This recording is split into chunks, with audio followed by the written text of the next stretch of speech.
So this is the second video of two.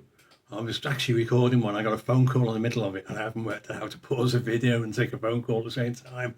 I take the call. So this is an add-on to the previous video where I've discussed the overvaluing and the undervaluing issue between mortgage brokers and estate agents using AI. Watch that one and let me know what you think, and I'm just going to tag this one into the next post. But this one is about auction properties, and what it is another article from Property Industry Eye. So all credit to them, it's their article, I'm just commenting on it. And it's titled "Sellers Must Be Realistic in Competitive Market. Data Shows," and we all know, there's lies, damn lies, and then there's statistics, so data can show anything you want to. But, this is what we're at here.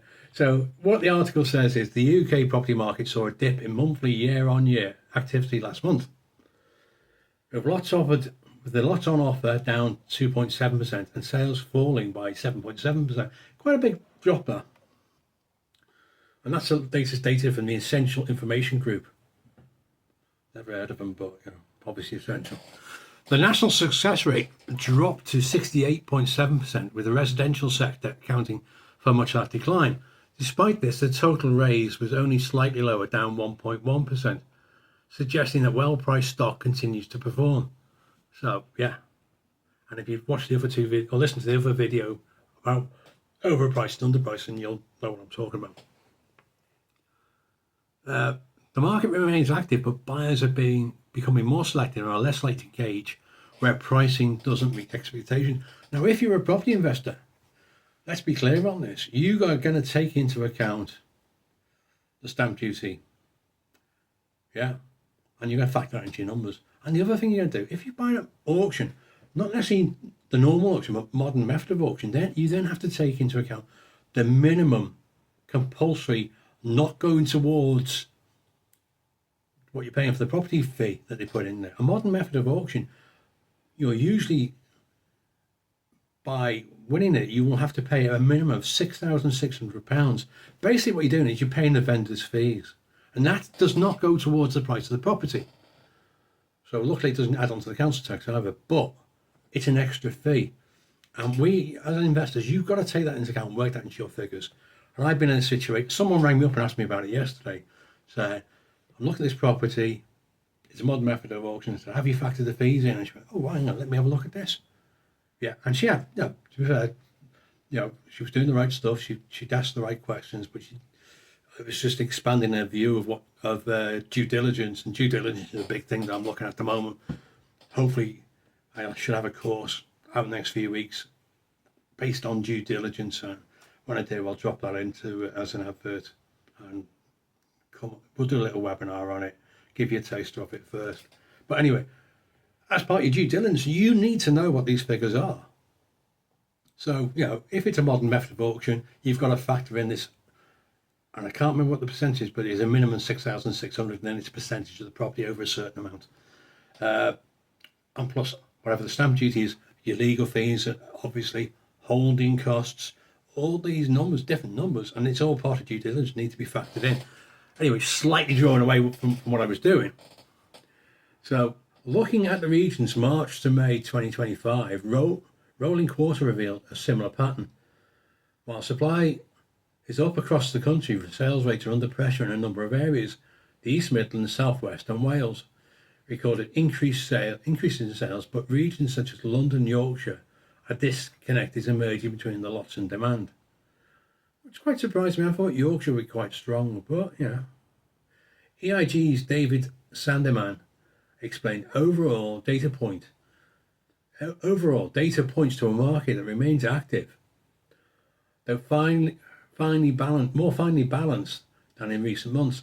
Early interest is playing a greater role in whether lots are offered, with auctioneers responding to bidder behaviour in real time. Encouraging where properties are priced in line with expectations and attract early attention, competitive bidding is still being achieved. And don't forget, auctioneers can use, if they're in a proper auction, they can't do this in a modern method of auction. I don't think they can do this. A legitimate tactic by auctioneers is bidding against the wall to get it up to the reserve price. They can't get to the reserve price. They can get to within a pound of it, just below it, and they can't exceed the reserve. But they bid against the wall to get it up to the reserve price to encourage bidding, trying to get a competitive bidding going. And it's, I call it bidding against the wall. I think there's other names for it, but I've always known it as bidding against the wall, and that's something you should look out for. So he said, encourage expectation, a positive sign that demand is there for the right opportunities. I'd agree, yeah. The right opportunities, and for us as investors, the right opportunities is all down to numbers. The numbers have to work for you. You need to get your numbers right. You need to know your sold price values within that area. You need to know your average rental value in that market rental rating within that area. You need to know what your holding costs are going to be, how long your renovation is going to be, and what you're going to have to pay at the back end: council tax, water, gas, electricity, etc. And you need to take everything like that into account. Your refurb costs, obviously, and then your fees for management fees, estate agents, letting fees and stuff like that. If you use a letting agent, which I would always recommend that you use letting agents, I do. It saves me a huge amount of time. I would never. I don't like dealing with tenants, but I'd rather someone else dealt with them. That's why I'm quite happy to pay a percentage of my rental income to my letting agent. He's brilliant. So all this is pointing towards that. What these people are saying here, and this goes on the back of what I was talking about when they were saying undervalued or overvalued. It's more.